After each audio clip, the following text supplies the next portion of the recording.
Next, it's a best-selling account of the challenges faced by a young woman growing up within the confines of a strictly religious family and her efforts to break free of that conservative culture. Upon the publication of her first novel in 2021, our next guest was greeted with a wave of condemnation, including death threats from members of her own Dutch Muslim community. Our guest for Perspective is the award-winning novelist Lale Gül, author of I'm Going to Live, as translated into English. Thank you so much for coming into studio to speak with us this morning, Lale. Thank you for the invitation. Firstly, let's talk about your novel. It is autobiographical. It's a powerful testimony, really, to the difficulties that you and other young women are faced with growing up in what could be described as an ultra-religious Muslim family in a liberal society like the Netherlands. Mm-hmm. How did you deal with that, particularly as a teenager?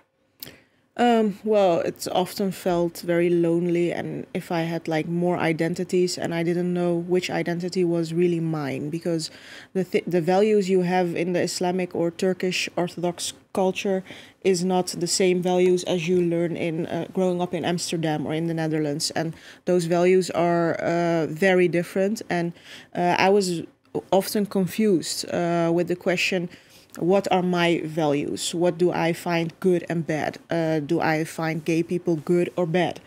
Because at home or at the Quranic school in the weekends, I would learn that that was illness or it's bad. It's a bad thing. And with Dutch people, I would hear that it's just normal. And with those topics, I was often very confused. And also with the beauty of woman, you have to hide with the headscarf and everything, because I wore a headscarf myself until I was 23, and I decided to put it off and to just show my beauty to the world. But everyone was shocked with that, because they would say our religion says it's not allowed because you have to hide it and you have to keep it for your own husband and your own family and everything. And I was so confused, because it's so difficult growing up between two cultures to know what's your truth and what's your values, and you get lost in it. And it's a very lonely path, because if everyone around you doesn't question those things, then it's so difficult. Also in summer, I would go in bikini to the beach while I wore a headscarf in daily life. And this I would have to keep secret, of course, because otherwise everyone would judge me. But I really enjoyed it. And at the end of the day, I thought, but I don't do anything bad or something. So why do I have to get the feeling that I'm going to hell or something, or I'm not a good religious person? So it's a lonely path. Yeah. And it comes across in the novel as well, just the stark differences between how men and women are treated. You, for example, in your own family, you and your sister were treated very differently to your brother, for example. Yeah, of course. My brother didn't get any question in daily life, like where are you, or what do you do sexually, or what do you do with your body, or do you cover up your body enough, or where were you last night, or do you go out?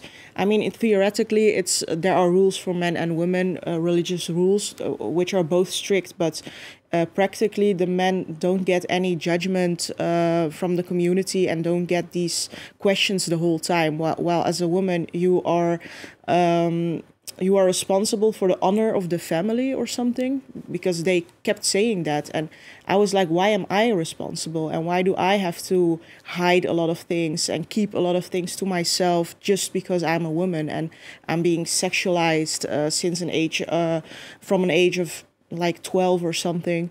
And I recognize that when you are a woman, a girl, that you have a very different life than your brothers or your nephews or your the men in your family. And this just felt so unfair, because I was like, yeah, but I'm the same as you guys, and I want to do the same things, and I also want to have fun and crack jokes and just show my true self and be myself and have freedom. And I can also take risks and everything, and I'm smart enough to know what's bad for me, and you don't have to fill in that for me just because you want to protect me from everything bad, because they would say, yeah, but you're a woman and we have to protect you. But that's just something they say to keep you small. And yeah, I thought that was very unfair. And you received death threats upon the publication of this book.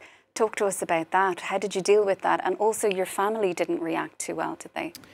Yeah, when I wrote the novel, the book, I thought it's just my personal life, and I'm writing here in all honesty what I think and the struggles I dealt with, and just my opinion and what's wrong with that. But then I got a lot of hate messages and also death threats. I even went to court, and someone in the Netherlands with a Muslim background, he got like 12 months of prison because he threatened me the whole time with like 12 Instagram accounts. So these were really wake-up calls for me that, yeah, that you can't, as a woman with a book, you can't say everything that passes your mind, because then people will say, I will kill you where I find you, or these kind of things. And I had to take a lot of security measurements. And I wrote the book to have freedom and to be myself. But because of these threats, I actually have less freedom now. And that's just something I really find difficult to accept in daily life, because always when I'm in Amsterdam or get recognized by some communities, they will yell at me or call me bad things or send me intimidating messages or even my home address. And those are things that I can't deal with, like every human. And I had to think about emigration and everything, because it's just not a life you want for yourself. And that's just something I still can't accept, because I'm just writing a book and telling my ideas. I mean, what can be bad about that? But and I'm inspiring others also, and I get a lot of positive emails too.